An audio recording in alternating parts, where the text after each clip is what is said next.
Senado diz à Organização dos Estados Americanos que processo de impeachment segue a Constituição. Aliados de Dilma esperam que a organização internacional se manifeste antes da sessão de julgamento da presidente, marcada para começar depois de amanhã. O presidente do Banco Central vem hoje ao Senado explicar política monetária e Congresso Nacional pode votar lei de diretrizes orçamentárias. Esses são os destaques desta terça-feira aqui no Senado. Bom dia.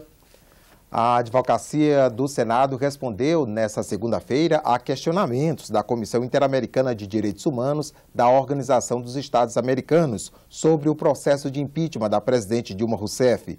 O caso chegou lá a pedido do senador Telmário Mota, do PDT, e de 3 deputados do PT. Na última semana, a Corte Interamericana solicitou informações ao governo brasileiro sobre o processo de impeachment. O Palácio do Planalto repassou o pedido ao Senado.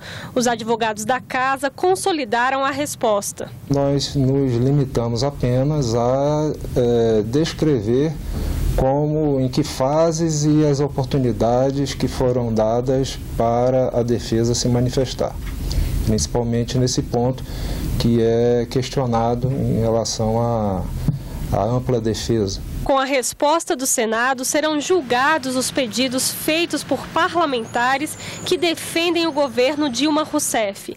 Eles querem que a Corte Internacional suspenda a tramitação do processo no Senado, anule a ação contra Dilma Rousseff para que seja restaurada a normalidade democrática e analise se os passos do impeachment na Câmara, no Senado e no Supremo Tribunal Federal estão de acordo com os tratados internacionais de que o Brasil é signatário. Os tratados internacionais que o Brasil é signatário, por exemplo, eles não prevêem a possibilidade de perda de direitos políticos sem que isto ocorra mediante condenação judicial, transitada e julgado.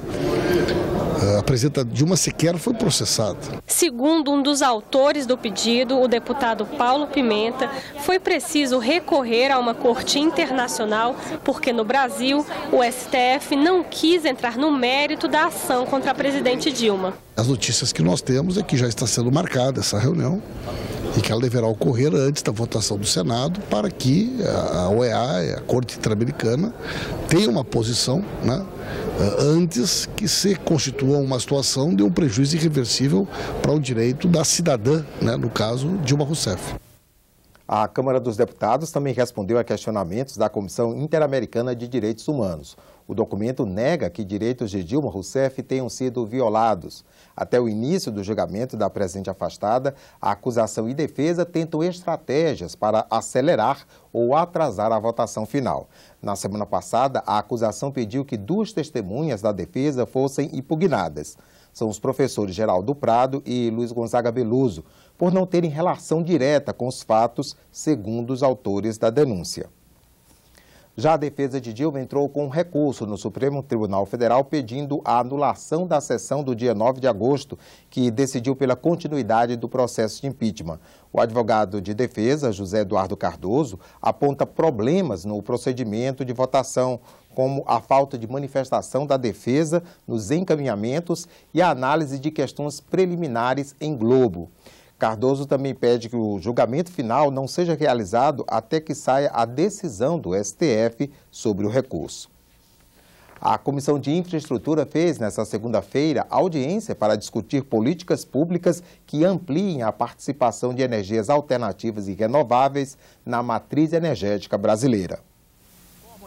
Um dos focos do debate foi o Programa de Incentivo às Fontes Alternativas de Energia Elétrica, o PROINFA.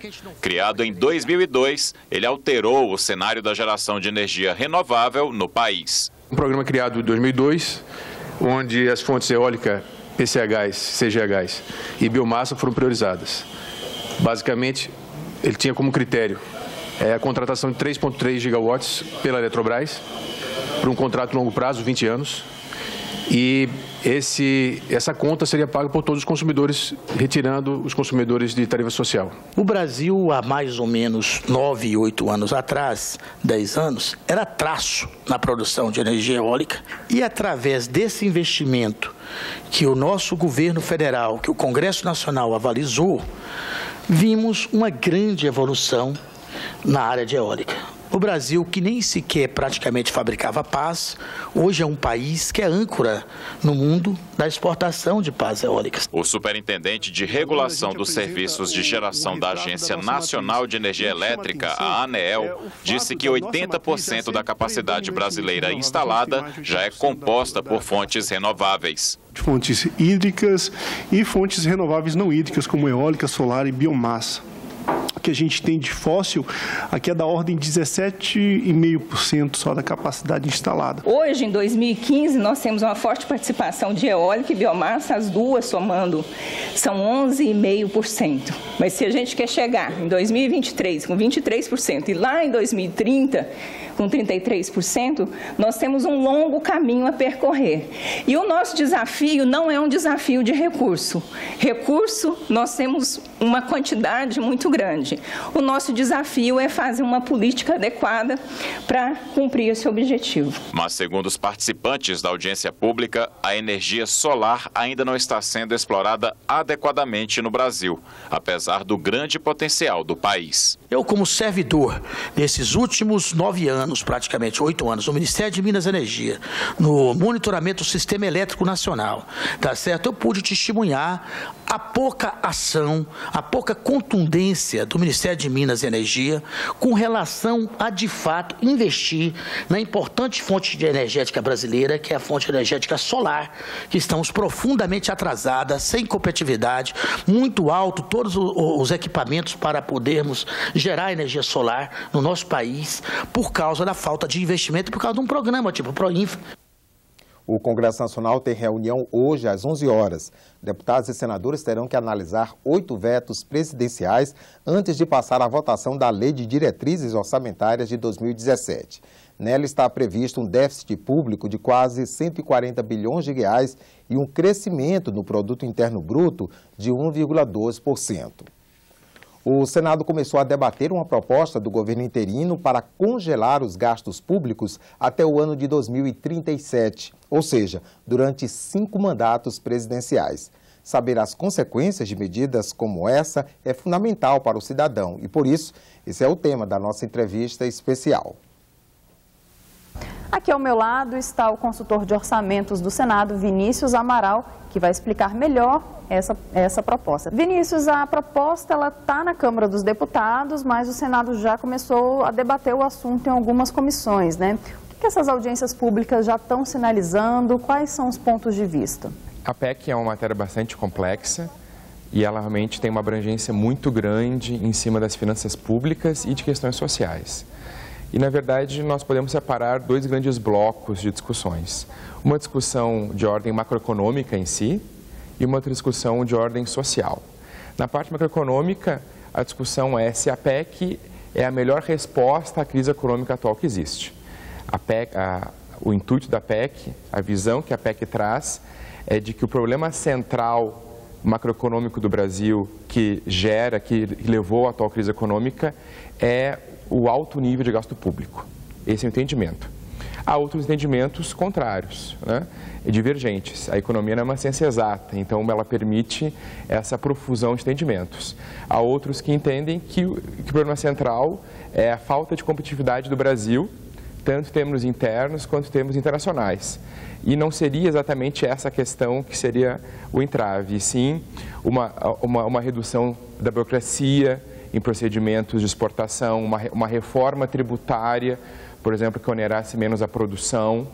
Enfim, há inúmeras visões, a própria questão cambial, que em muitos lugares do Brasil produziu um fenômeno de desindustrialização, então alterando as vantagens competitivas do Brasil em relação a outros países. Enfim, há uma profusão de visões econômicas e a PEC ela faz um diagnóstico, ela tem um diagnóstico por trás que a solução da crise econômica do país está na redução do gasto público. Um dos pontos polêmicos dessa PEC é que ela muda os critérios para calcular os gastos em saúde e em educação, né? E alguns especialistas, alguns economistas, eles dizem que pode haver aí um congelamento nos investimentos nessas áreas, é isso mesmo? Hoje, o gasto com saúde e o gasto com educação, eles são indexados às receitas, né? No caso da saúde, é indexado à receita corrente líquida da União e no caso da educação, aos impostos. Então, a PEC altera isso e ela, na verdade, ela define uma nova forma de cálculo dos pisos para investimento nessas áreas, que seria o gasto em 2016 corrigido pela inflação.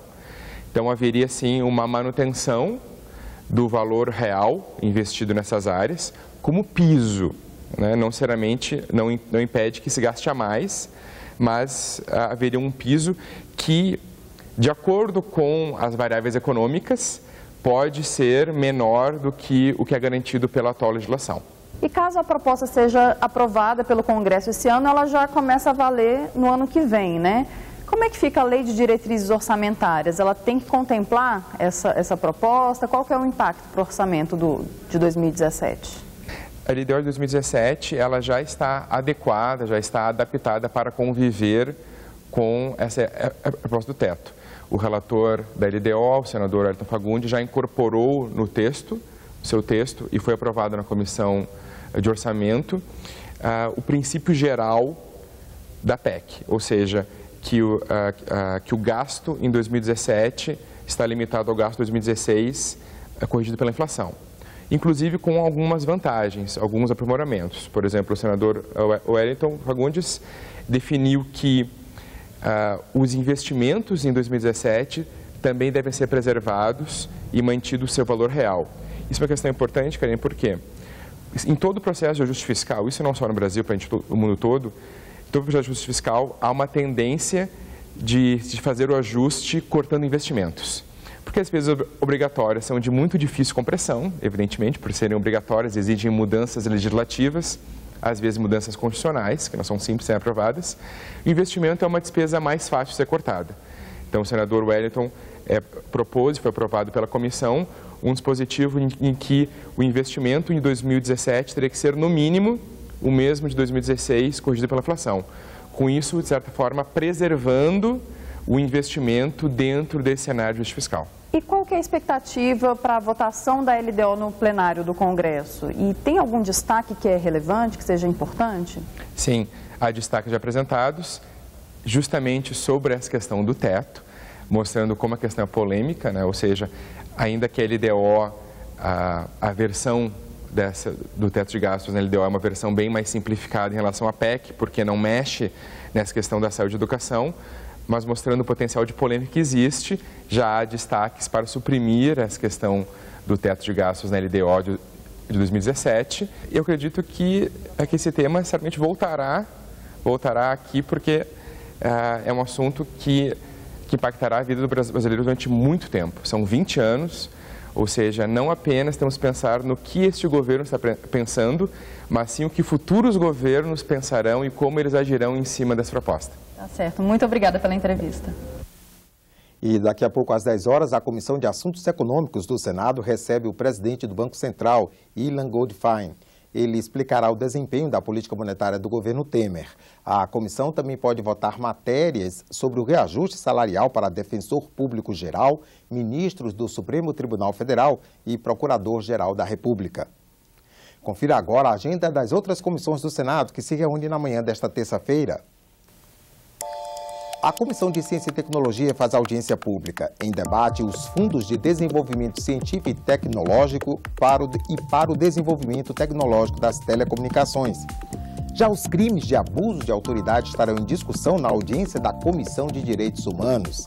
Na Comissão de Meio Ambiente e Defesa do Consumidor está na pauta o projeto que garante ao usuário titular de plano coletivo de saúde legitimidade para ajuizar a ação contra a operadora. A comissão de especialistas destinada a elaborar o novo Código de Aeronáutica faz audiência pública para discutir taxas e tarifas aplicadas para as categorias de aerodesporto, escolas de instrução e aeroclubes. O Senado começa a examinar nos próximos dias o texto da medida provisória que prorroga o programa Mais Médicos por mais 3 anos. A medida editada pela presidente afastada Dilma Rousseff foi aprovada nesta segunda-feira pela Câmara e vai permitir que 7.000 médicos permaneçam no país.